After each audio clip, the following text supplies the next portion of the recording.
There's something uniquely rough about a rejection that happens before you even fully speak. In episode 5 of It's Okay to Not Be Okay, the show gives Judy that exact kind of loss. She's been carrying feelings for Gangtae for a long time. So long that even people around her basically treat it like public knowledge. And then he shuts down the whole thing with his blunt, almost preventative finality. It isn't just the sadness of it. It's the way it messes with a person's internal sense of timing, permission, and reality. When someone rejects you before you confess, it can feel like they're rejecting not only the idea of dating you, but the idea of you even wanting them in the first place. Like, you don't get to be a person with feelings. You get demoted into a problem they noticed and solved. You're not being met, you're being managed. And that's where the humiliation gets complicated. Because you start asking yourself, was it that obvious? Was I that transparent? Have I been walking around exposed for years? And then there's the part people don't say out loud. The fear that the other person has been watching you privately for a long time, collecting proof, reading your micro behaviors, waiting until they had enough to confirm it. Even if none of that is true, your brain can still interpret it that way. And when the person rejecting you is someone you see every day, someone who exists in your routine, your workplace, your environment, you can't just disappear and reset. You have to keep showing up. You have to keep being normal. That's the part that can scramble you inside. You're expected to act like nothing happened, while everything feels different. Every interaction becomes a small performance. Your tone, your eye contact, your laughs. You start checking yourself mid-sentence. You start trying to sound light. You start trying to sound not affected. And you can tell yourself you're being mature, but the truth is, you're trying to preserve dignity and still be able to exist. A rejection like that can hit your self-concept in a specific way. It doesn't just say, I don't like you romantically. It implies, I already knew, and I'm not interested enough to even let it become a real conversation. That can make you question whether your emotions are inherently inconvenient. Whether your affection is always going to be something other people want to cut off quickly. Whether you're the kind of person who creates awkwardness just by caring. It also puts you into this weird loop with responsibility. Part of you might respect his honesty. You might even feel grateful that it's clear. But another part of you feels robbed. Because clarity can still be cruel if it's delivered without care. People talk about closure like it's always good. Sometimes, closure feels like being sealed inside a box you didn't agree to enter. There's no maybe, no room to save face, no room to own your feelings on your own terms. The decision gets made for you, and now you're supposed to just adapt instantly. And after that comes the self-surveillance. Once you know someone sees your feelings, you start overcorrecting. You try to be less warm. You try to be less available. You stop doing little favors you used to do naturally. You stop asking questions you used to ask. And the more you change, the more you notice that you're changing, and that makes you feel even more exposed. It's like you're trying to erase evidence, but you can't erase your own personality without feeling fake. You can't erase your history with that person without grieving it.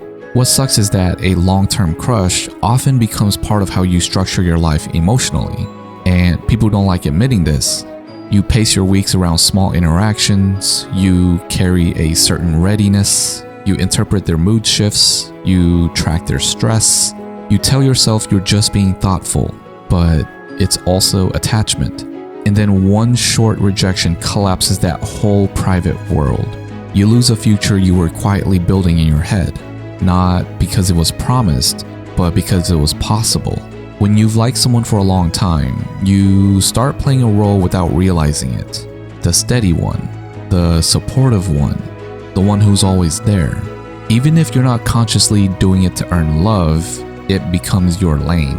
Then you get rejected and suddenly you don't know what you're supposed to be. If you stop being that person, it feels like you're abandoning your values. If you keep being that person, it feels like you're volunteering for pain. And I think there's a particular sting when the rejection comes from someone you respect, someone you've seen be kind, someone you've seen be patient with other people. Because then your brain does this messed up comparison shopping. He can be gentle with others, but not with me. He can make space for other people's needs, but my feelings need to be shut down immediately. Even if the reason has nothing to do with you, it still lands like a statement about your worth. The show frames it as him trying to stop her from wasting her feelings on him. That wording matters. Don't waste your feelings can sound protective on paper, but it can also feel like your feelings are a resource you mismanaged. Like you were careless. Like you did something wrong by loving someone you weren't supposed to love. This kind of rejection can change how you relate to hope in general. You start thinking hope is embarrassing. You start thinking wanting things is risky. You start pre-rejecting yourself. You stop letting yourself build momentum towards people. You stop letting yourself read signals.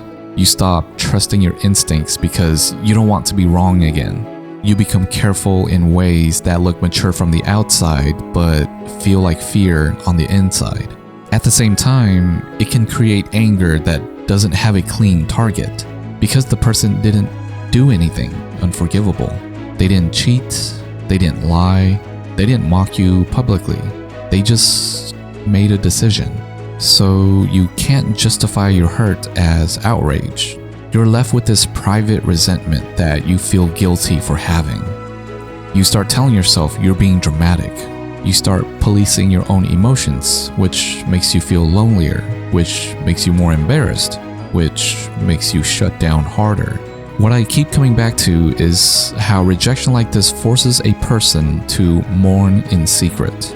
You don't get the clean narrative of, I confessed and got turned down. You get something more confusing. I got turned down for a confession I didn't even finish giving. That ambiguity can keep your mind stuck. You replay the moment trying to find the exact point where it went wrong. You wonder what you did to signal it. You wonder if it would have been different if you were braver sooner, or less obvious, or more direct, or more distant, or more anything. And because you never got to fully state your feelings, it can feel like unfinished business inside your body. Like you're carrying words that have nowhere to go. The healthiest outcome, if you can get there, is simple.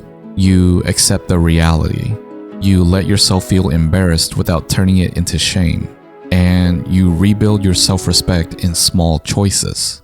You stop chasing situations that make you smaller.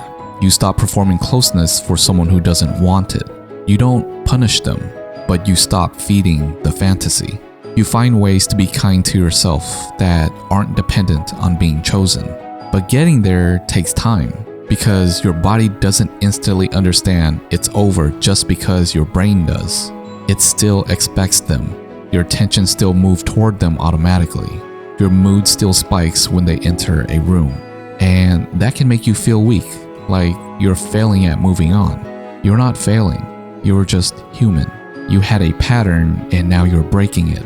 And that's why I love this scene so much. Because it's familiar.